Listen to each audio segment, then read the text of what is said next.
Bienvenue dans votre édition, un quartier en mutation. Comme vous pouvez le voir derrière moi, la grignoteuse a déjà commencé son travail. Nous sommes aujourd'hui au quartier des Isards où la première phase de démolition du bâtiment de la place du Faon a débuté ce matin. L'aide à la personne, un secteur qui recrute mais qui pourtant peine à embaucher. Et pour finir ce journal, une exposition à voir jusqu'à la fin de la semaine à la Galerie Gamma, l'exposition de l'artiste Ezo. 50 logements et 4 étages du bâtiment s'est réduit en poussière. Dès ce matin, les pelles mécaniques ont commencé leurs travaux de démolition dans le quartier des Isards. Un moment douloureux et éprouvant pour certains habitants. Je suis venue pour voir la démolition. Alors voilà, c'est peut-être un peu sadique quelque part. Et je suis venue voir quand même. Ça fait mal au cœur, vous savez, ça fait mal au cœur ce qui se passe. Et on voudrait savoir pourquoi on en est là. J'ai grandi là-dedans, c'est obligé de voir comment ils vont détruire ça. Ça fait un peu pincement au cœur. C'est un bon quartier, il faut dire. Même qu'il y a des trucs qui se passent, mais les gens ils sont bien et tout. Les personnes âgées qui ont grandi, m'ont vu grandir ici, j'étais à l'école en face là. C'est ça, moi c'est que du bonheur là-dedans, j'ai eu que du bonheur. On était très bien, on était très contente. Il y avait beaucoup d'animation, il y avait beaucoup. C'était pas du tout pareil comme maintenant. Ça changeait beaucoup quand même. En 50 ans, oui, ça changeait. Je pense que ça ne changera pas grand-chose parce qu'on déplace les problèmes. Après plus d'un an de concertation, les occupants ont pour la plupart été relogés du côté de Borderouge. Les 4 autres immeubles qui entourent la cité de la place du Faon seront eux aussi détruits dans les prochaines semaines. C'est important qu'ils s'approprient le projet parce que passer d'une vie, ce quartier à 50 ans, à autre chose, on sait que c'est toujours un moment difficile, à la fois souhaité parce qu'il y a aussi quelques problèmes sur le quartier. Donc c'est un moment qui est souhaité, mais on a aussi du mal à quitter le passé. Donc pour chacun d'entre nous, vous savez, un déménagement, c'est une difficulté. Quand vous ne l'avez pas choisi, c'est une difficulté plus grande encore. Donc oui, il a fallu dialoguer, travailler avec eux, leur proposer des garanties sur le déménagement, les accompagner pour que ça puisse se faire avec le moins de rupture possible. Mais c'est toujours un moment difficile, oui. Après la démolition du bâtiment, le terrain sera une friche. Jusqu'à la fin du mois de mai, une consultation a lieu avec les habitants pour aménager cet espace durant l'été. Un espace qui sera a priori dédié à des animations culturelles et sportives avant la création de nouveaux logements. Les biologistes durcissent le ton. Depuis des mois, la colère gronde dans les laboratoires d'analyse médicale. Après des après-midi de fermeture, un blocage des télétransmissions, les biologistes ont fermé leurs portes toute la journée. Ils marquent ainsi l'entrée en vigueur des nouvelles cotations à la baisse pour la 7e année consécutive. On vit vraiment une persécution en ce moment.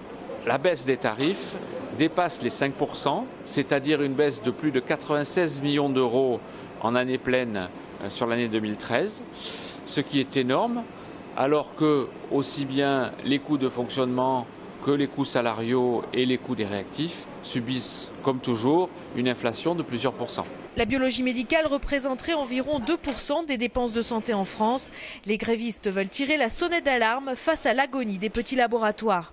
La seule façon de pouvoir continuer à travailler est de se regrouper sur des laboratoires énormes de type industriel.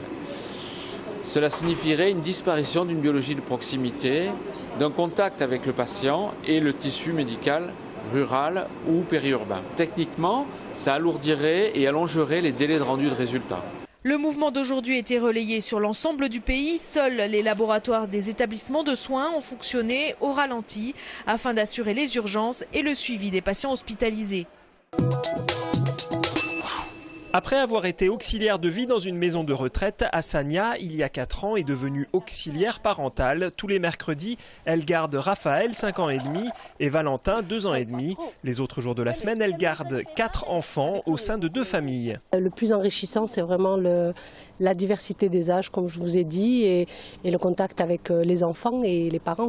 Parce que là, c'est vraiment c'est un ensemble et c'est vraiment, on rentre dans la vie famille de ces personnes-là, et moi c'est ce qui me plaît beaucoup en tout cas. Hassania est à temps partiel, un frein pour beaucoup de personnes, un avantage pour elle. Elle travaille 20 à 25 heures par semaine. Oui, oui. Ça fait un petit mi-temps.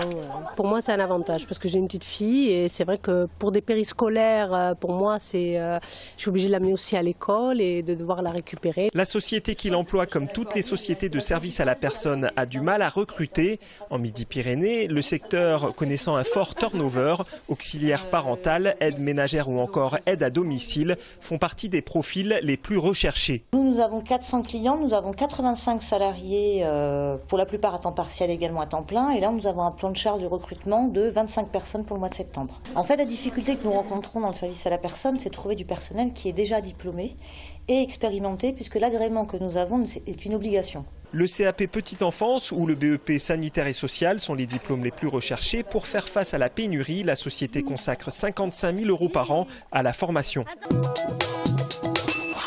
L'EHPAD de Saint-Orens-de-Gameville en grève ce matin. Cette maison de retraite dite médicalisée, comme les 3/4 de ces établissements en France, compte 82 résidents et une unité de fin de vie. Les salariés protestent contre un manque de personnel qui nuirait au quotidien de ces personnes âgées dépendantes. Il faudrait selon la CGT 5 aides-soignantes, 2 infirmières et 3 agents de service hospitalier supplémentaires. Il faut savoir que dans ces maisons de retraite, il n'y a pas d'infirmières la nuit. C'est trop cher. Donc malheureusement, parfois, quand vous avez quelqu'un qui a un accompagnement à la fin de la vie, qu'est-ce qu'elles ont comme autre moyen? Elles appellent le SAMU, qui ne peut pas se déplacer, qui leur disent vous avez la poche là qu'on vous a prescrit, vous la passez. Et vous faites un exercice illégal de votre profession parce que vous accompagnez pour faire du bien une personne qui est en train de mourir. De plus, après la lingerie de cette EHPAD, c'est au tour de la cuisine d'être privatisée. On fait des économies sur le dos des personnes âgées parce qu'on ne leur donne pas les soins prodigués pour le prix qu'ils payent. Et on fait pareil sur le personnel, on les enlève.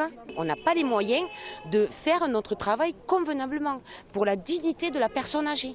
Pour Thérèse, résidente depuis 12 ans, la situation a changé. Ils n'ont pas le temps de nous parler ou alors ils font vite, aussi bien dans le ménage que dans les soins. Le directeur n'a pas souhaité s'exprimer. Demain, une délégation devrait être reçue par la ministre chargée des personnes âgées, Michel Delaunay, en visite à Toulouse. La menace qui pèse sur la librairie Privas Chapitre quant à son éventuelle fermeture prend une tournure politique au sens de Politis, la ville. Pierre Cohen, le maire de Toulouse, a écrit au groupe Acticia, propriétaire du réseau des librairies Chapitre, demandant à son président, Jörg Hagen, de sortir d'une logique de groupe purement financière. Il a rappelé que cette librairie, créée en 1903, appartenait à la mémoire collective des Toulousains qui y sont, tout comme lui, très attachés. Il recevra sous peu les salariés. Des Olympiades scientifiques à la Cité de l'Espace. Bataille de savoir-faire et de technicité entre lycéens de la région. 2 équipes gagnantes. La première, Andy Glove, une main pour le langage des signes numériques, créée par le lycée Pierre de Fermat. Même un but concret, de faciliter les interactions des sourds-muets avec d'autres personnes. Parce qu'il n'y a pas beaucoup de personnes qui parlent le langage des signes, malheureusement. On a passé à peu près 90 heures de travail dessus.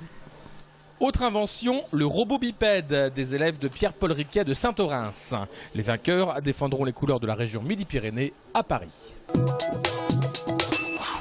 Des peintures hautes en couleurs, c'est ce que propose l'exposition de Florent Font, alias Ezo, du 1er au 21 avril à la galerie Agama à Toulouse. Mon travail consiste à un travail sur toile, assez illustratif, voire figuratif, en mélangeant en fait les styles, le stylo, le marqueur, les encres, mais principalement après en fond j'utilise l'acrylique. Je dessine d'abord et ensuite après j'applique bien évidemment après la peinture ou autre technique. C'est vrai que c'est tout public bien évidemment, parce qu'il n'y a pas des choses obscènes ou quoi que ce soit, c'est assez contemporain. Donc voilà, je pense que ça restera quand même un jeune public. Une série de peintures d'animaux, des portraits bouleversants, l'artiste nous plonge à travers ses œuvres dans son univers illustratif étonnant.